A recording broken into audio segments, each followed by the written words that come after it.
നാം ദൈവസന്നിധിയിൽ എടുക്കുന്ന ഓരോ തീരുമാനങ്ങൾക്കും അതിൻ്റേതായ വിലയുണ്ട്. നമ്മുടെ ഇഷ്ടത്തിന് അനുസരിച്ച് മാറ്റം വരുത്താനോ അല്ലെങ്കിൽ ലംഘിക്കുവാനോ ഉള്ളതല്ല അത്തരം തീരുമാനങ്ങൾ. ഇരുൾ അടഞ്ഞ വഴികളിൽ തിരുനാളമാകുവാൻ ഇന്നത്തെ ചിന്ത. ദൈവത്തിൻ്റെ അതിപരിശുദ്ധ നാമം വാഴ്ത്തപ്പെടുമാറാകട്ടെ. ഇന്നത്തെ ചിന്ത എന്ന ഈ പരിപാടി ശ്രമിക്കുന്ന ഏവർക്കും ദൈവനാമത്തിലുള്ള സ്നേഹവന്ദനത്തെ അറിയിക്കുകയാണ്. യിരെമ്യാ പ്രവചനമാണ് ഈ ദിവസങ്ങളിൽ നാം ചിന്തിച്ചു വരുന്ന വേദഭാഗം. ഇന്നത്തെ ചിന്തയ്ക്ക് ആധാരമായി അതിൻ്റെ 34-ാം അധ്യായമാണ് നാം എടുത്തിട്ടുള്ളത്. യഹൂദയിലെ അവസാനത്തെ രാജാവായിരുന്ന സിദെക്കീയാവിൻ്റെ കാലത്ത് യെരുശലേമിനെക്കുറിച്ചും യഹൂദയെക്കുറിച്ചും ദൈവത്തിൻ്റെ അരുളപ്പാട് യിരെമ്യാ പ്രവാചകൻ മുഖാന്തരം നൽകുന്നതാണ് യിരെമ്യാ പ്രവചനം. 34-ാം അധ്യായം ബാബേൽ രാജാവായ നെബൂഖദ്നേസറും തൻ്റെ സകല സൈന്യങ്ങളും തൻ്റെ അധീനതയിലുള്ള എല്ലാ ഭൂരാജ്യങ്ങളും യഹൂദയ്ക്കെതിരായിട്ട് യുദ്ധം ചെയ്യുമ്പോൾ യഹോവയുടെ അരുളപ്പാട് യിരെമ്യാ പ്രവാചകൻ മുഖാന്തരം നൽകുന്നതാണ്. ഈ യുദ്ധത്തിൽ എന്താണ് സംഭവിക്കാൻ പോകുന്നതെന്നും ആ യുദ്ധത്തിൽ പരിണത ഫലങ്ങളെല്ലാം മുൻകൂട്ടി ദൈവത്തിങ്കിൽ നിന്നുള്ള അരുളപ്പാടായി സിദെക്കീയാവിനെ അറിയിക്കുന്നതാണ് 34-ാം അധ്യായം. രാജാവ് പിടിക്കപ്പെടുമെന്നും ബന്ധിതനായി പ്രവാസത്തിലേക്ക് പോകുമെന്നും എല്ലാം വളരെ കൃത്യമായിട്ട് യിരെമ്യാ പ്രവാചകൻ പ്രവചിക്കുന്നുണ്ട്. യഹൂദ രാജ്യത്തിനുണ്ടായ ആ ശിഥിലീകരണത്തിലും ആ ജനങ്ങളുടെ നാശത്തിനും രാജാവ് ബന്ധിതനാകാനുമുള്ള കാരണം രാജാവ് തന്നെയാണെന്നാണ് ഈ അധ്യായത്തിലൂടെ നമുക്ക് കാണുവാൻ കഴിയുന്നത്. കാരണം ചഞ്ചലമായ ഒരു മനസ്സായിരുന്നു സിദെക്കീയാവിനുണ്ടായിരുന്നത്.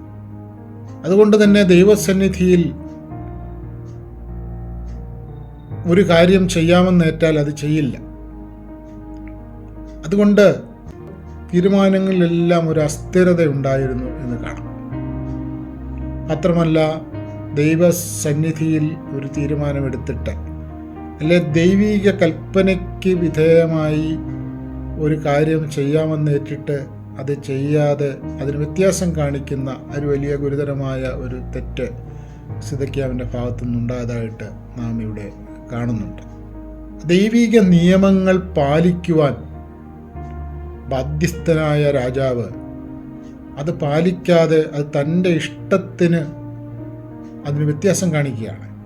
അതുകൊണ്ട് ദൈവം ദൈവിക കോപത്തിന് പാത്രമാവുകയും ചെയ്തിരിക്കുകയാണ്. അപ്പോൾ സ്ഥിരമായ ഒരു മനസ്സില്ലാതെ അല്ലെങ്കിൽ ചഞ്ചലപ്പെടുന്ന ഒരു മനസ്സോടുകൂടി ഭരണം നിർവഹിക്കുമ്പോൾ സ്വാഭാവികമായും സംഭവിക്കാവുന്ന കാര്യങ്ങളാണ് ഇവിടെയും സംഭവിച്ചിരിക്കുന്നത്. നാം ദൈവസന്നിധിയിൽ പറയുന്ന ഓരോ വാക്കിനും, നാം ദൈവസന്നിധിയിൽ എടുക്കുന്ന ഓരോ തീരുമാനങ്ങൾക്കും അതിൻ്റേതായ വിലയുണ്ട്. നമ്മുടെ ഇഷ്ടത്തിന് അനുസരിച്ച് മാറ്റം വരുത്താനോ അല്ലെങ്കിൽ ലംഘിക്കുവാനോ ഉള്ളതല്ല അത്തരം തീരുമാനങ്ങൾ. നാം ദിവസേന ആത്മീകമായും ഭൗതികമായും ഒട്ടേറെ തീരുമാനങ്ങൾ എടുക്കാറുണ്ട്.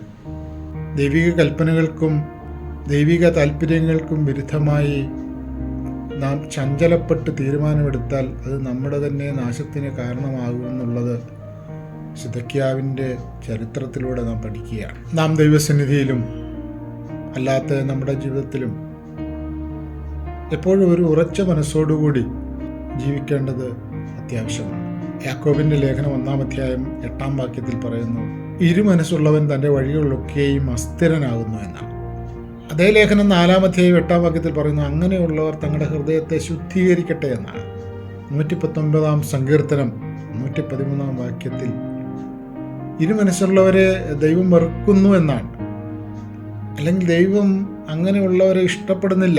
അപ്പോൾ നാം ഒരു നല്ല ഉറച്ച മനസ്സോടുകൂടി, അചഞ്ചലമായ മനസ്സോടുകൂടി നമ്മുടെ ദൈനംദിന ജീവിതം മുന്നോട്ട് ശ്രമിക്കേണ്ടതാണ്. അതുകൊണ്ട് നമ്മുടെ ജീവിതത്തിൽ നാം ഉറച്ച മനസ്സോടുകൂടി ജീവിക്കുവാൻ ഇടയാകണം. സിദക്കിയാവിനെ പോലെ ഇരുമനസ്സോടുകൂടി ജീവിക്കുകയും പ്രവർത്തിക്കുകയും ഒക്കെ ചെയ്ത് രാജ്യവും ജനങ്ങളുമൊക്കെ നഷ്ടപ്പെട്ട് ബന്ധിതനായി പോകുന്നൊരു സ്ഥിതിയിലേക്ക് പോവുകയുണ്ടായി. അപ്പോൾ നമ്മുടെ ജീവിതത്തിൽ നാം സ്ഥിരമായ ഒരാത്മാവ്, ഇരുമനസ്സല്ലാതെ ദൈവഹിതത്തിന് വിധേയപ്പെട്ടുകൊണ്ട് ഹൃദയം ശുദ്ധീകരിച്ചുകൊണ്ട് ഒരു ഉറച്ച മനസ്സോടുകൂടി നമ്മുടെ ദൈനംദിന ജീവിതം മുന്നോട്ട് കൊണ്ടുപോകാൻ ശ്രമിക്കേണ്ടതാണ്. ഈ അധ്യായം നൽകുന്ന സന്ദേശം അതാണ്. നമ്മുടെ ജീവിതയാത്രയിൽ ഉറച്ച മനസ്സോടുകൂടി ജീവിക്കുവാൻ നമുക്കിടയാകും. 8-ാം സങ്കീർത്തനം 37-ാം വാക്യത്തിൽ ഇങ്ങനെ പറയുന്നു, അവരുടെ ഹൃദയം അവങ്കൽ സ്ഥിരമായിരുന്നില്ല, അവൻ്റെ നിയമത്തോട് വിശ്വസ്തത കാണിച്ചുമില്ല എന്ന്.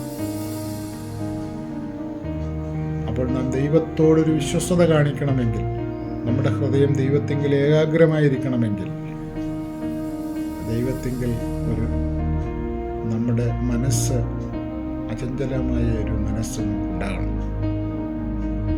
അടിക്കടി തീരുമാനങ്ങൾ മാറ്റി, അടിക്കടി നമ്മുടെ ഇഷ്ടത്തിനും നമ്മുടെ സൗകര്യത്തിനും അനുസരിച്ച് തീരുമാനങ്ങൾ മാറ്റി അത് ദൈവഹിതമല്ലാത്ത രീതിയിലാകിപ്പോയാൽ നമ്മുടെ വിശ്വാസ ജീവിതത്തെ അത് ബാധിക്കും എന്ന് നാം തിരിച്ചറിയേണ്ടതുണ്ട്.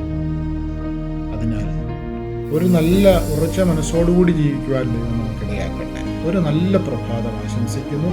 ഈ വചനങ്ങളാൽ ദൈവം അനുഗ്രഹിക്കുമാറാകട്ടെ. God bless you.